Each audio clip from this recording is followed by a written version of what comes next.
Pour se préparer au salon et au concours surtout, eh bien, on met des fromages de côté qui auront des affinages différents. Des saveurs pour conquérir des vivaces, c'est ce qui motive Nathalie Demelier, une championne de caractère. Depuis de nombreuses années, elle défend les couleurs du Poitou-Charentes au Salon de l'Agriculture.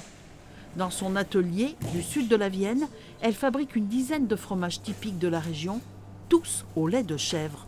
Nathalie aime la compétition. Grâce au concours, on peut avoir des commentaires sur nos fromages et là, ça peut nous faire avancer.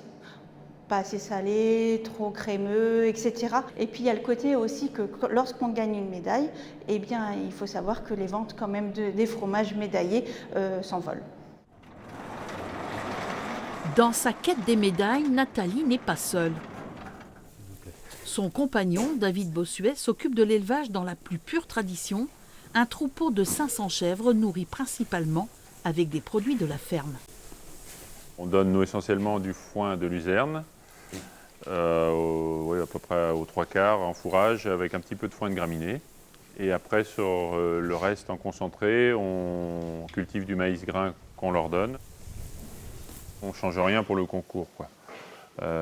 Surtout qu'on a un stade de lactation naturellement où le lait est de meilleure qualité parce qu'on a des chèvres en fin de lactation et forcément le lait est plus riche et ça influence aussi sur le goût du fromage, quoi.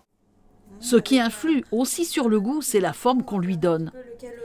Séchant à l'affinage pour les plus hauts et crémeux pour les fromages plats. Dans son atelier, Nathalie privilégie des spécialités emblématiques comme le chabichou, le carré de couet ou encore le mottet sur feuille. Il est attaché à notre territoire, à notre terroir. Notre territoire par rapport à la feuille de châtaignier qu'on va rajouter sur le fromage.